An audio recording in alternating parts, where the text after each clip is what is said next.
Hi friends, it's Mrs. Carroll with another story for you. This one's called The Wild Swans, A Tale of Perseverance, adapted by Brian Conway, illustrated by Kathy Mitchell.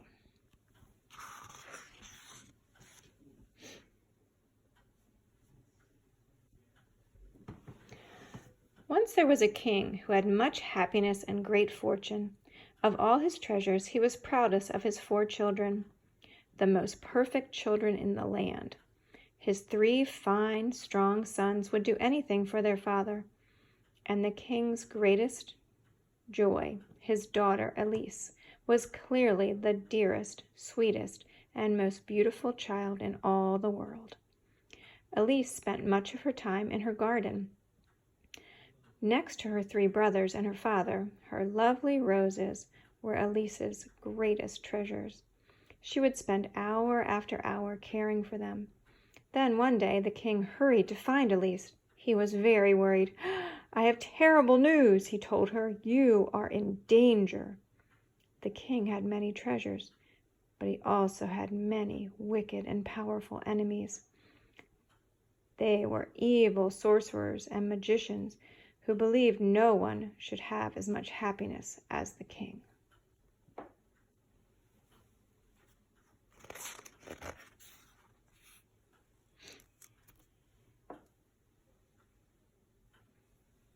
"I fear for your safety," the king told his daughter. "You must go away from me now."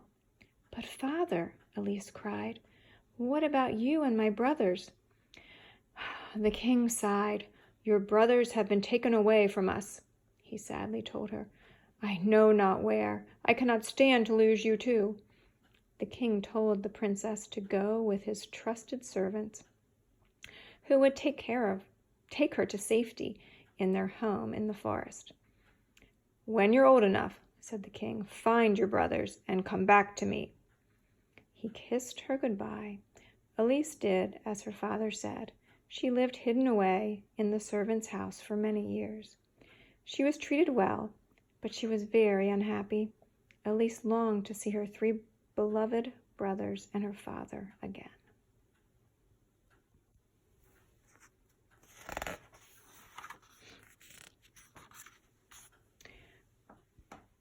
When Elise was old enough, she set off to find her brothers. She had no idea where to look, but she knew in her heart they were still alive. She had a feeling inside that told her they needed her help. After several days of wandering and hoping for some sign, Elise met an old woman picking berries in the forest. "I am looking for my 3 brothers," Elise told the woman. "They are fine, strong princes. Have you seen them?" "I have seen nothing all day but 3 white swans with golden crowns on their heads," the old woman said. "They were sunning themselves on the shore." She directed Elise to the spot. There Elise found 3 white feathers. She clutched them close to her and fell asleep while she waited for the swans to return. Did you notice something while we were reading? Look back on this page. The illustration. Does it give you a little preview?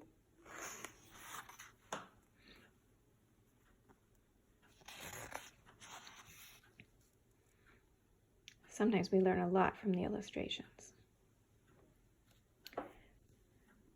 Just before sunset, Elise woke up to see 3 majestic swans gliding down to the shore. They landed beside her, and as the last ray of sunshine disappeared, the 3 swans changed into 3 princes. Elise was overjoyed to see her brothers again. They held her close and told her what had happened to them. Many years ago, an evil sorcerer had come to the castle. This sorcerer vowed to ruin the king's happiness, which he did the moment he turned the 3 handsome princes into swans. Since that day, they have lived as swans during the day and humans during the night. "We have looked for you," the eldest brother told Elise, "but you were very well hidden."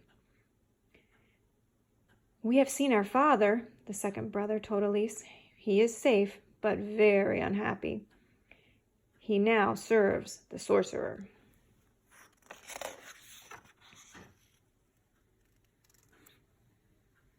He cannot help us, added the third brother, but each day he wishes we will find each other and make things right again.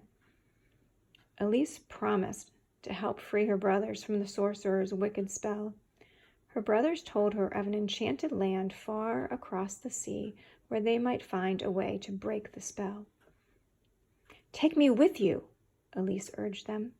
I know I can help. Her brothers prepared a net to carry their sister in. The next morning they flew high above the sea, carrying Elise as she slept. They rushed to reach land by nightfall, or else all three brothers and their sister would drop into the sea and be lost forever.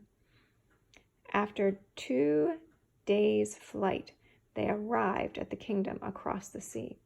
It was said that the fairy queen, Morgana, lived there. Surely she would know how to help them. Elise's brothers found her a cave to rest in while they searched for Queen Morgana. Here they are, carrying her across the sea.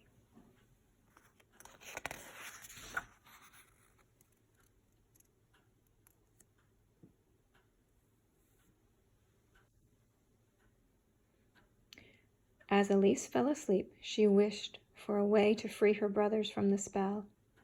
Then Queen Morgana came to Elise in a dream. Only you can free your brothers, Queen Morgana whispered to Elise. But you must sacrifice greatly. Oh, I will, Elise promised. Then she listened carefully. Take the things you treasure most, Queen Morgana said, and craft a shirt for each brother. This may take a very long time, but when you cover the swans with them, the spell will be broken. There is one more thing, she added. You may not speak until the shirts are made. If you do, your words will pierce your brothers' hearts like arrows. With that, Queen Morgana disappeared. Elise awoke to find the cave surrounded with hundreds of lovely rose bushes, like the ones she'd had as a child. She knew what she had to do.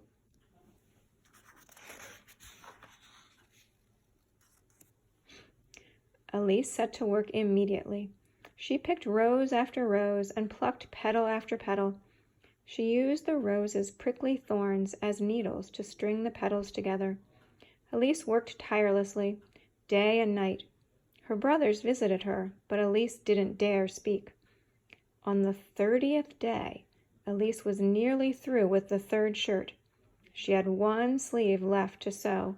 But that day a woodcutter and his wife came upon Elise's rose garden. The woodcutter's wife loved roses too. She went forward for a closer look and saw Elise working there among the soft petals. "What are you doing in the woods alone?" they asked, but Elise didn't dare speak out of fear for her brothers' lives. "Poor child, come with us. We'll give you proper food and rest." Elise did not want to leave her rose garden. She wanted to finish the third shirt, and she needed the roses to do it.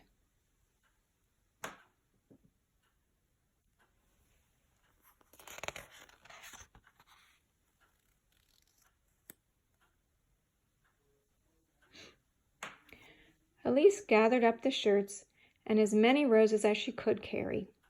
Then she went sadly with the woodcutter and his wife. Elise stayed there for many days and did as the woodcutter and his wife asked. At night, though, she would stay awake to sew that last shirt. Before long, Elise ran out of rose petals. Elise crept out of the house that night and plucked the petals from the woodcutter's wife's prized roses. At sunrise, she had one cuff left to sew as the woodcutter's wife came to see her. "Ungrateful girl," she shouted. "You've ruined my roses."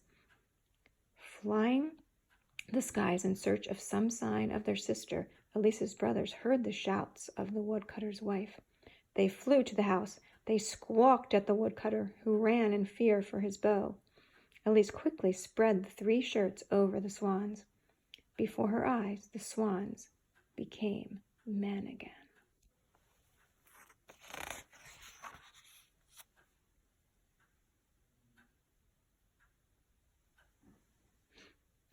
Elise ran to her brother's arms. The youngest brother, who wore the unfinished shirt, still had some feathers on one arm, but he did not mind. Elise, anxious to speak now that the spell had been broken, explained everything to the woodcutter and his wife. "I'm sorry I have been so difficult when you have been so kind," said Elise. "My brothers and I thank you. We will repay you." Elise and her brothers took all the rose bushes from the forest cave and planted them in the garden behind the woodcutter's house. Then they sent for their father the very next day. The king now had the strength and desire to escape the evil sorcerer. He journeyed by ship to the family's new home.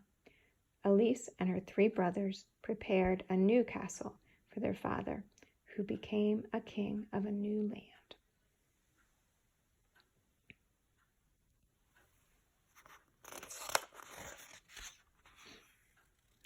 Perseverance. Perseverance is when you strive for something and don't give up, even when it seems like the odds are against you. Elise worked day and night without speaking to break the spell cast on her brothers, no matter how hard her task seemed. Elise knew she could not stop and she could not speak, or her brothers would suffer. Nothing was more important to Elise than saving her brothers. When a task is important to you, it is worth all your effort.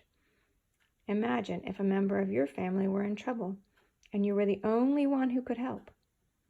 Wouldn't you do everything possible to help, even if it were very difficult?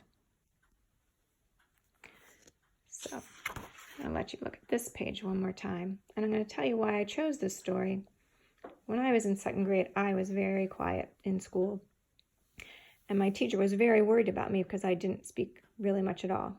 But my mom knew that I spoke plenty at home, and I would be fine. Sometimes we have friends that are quiet, and sometimes we have friends that are loud, and sometimes we have to give them time each to become more loud or to become more quiet. I want you to think about your friends and the quiet ones and the loud ones as you think about this story too. See you all soon. Bye.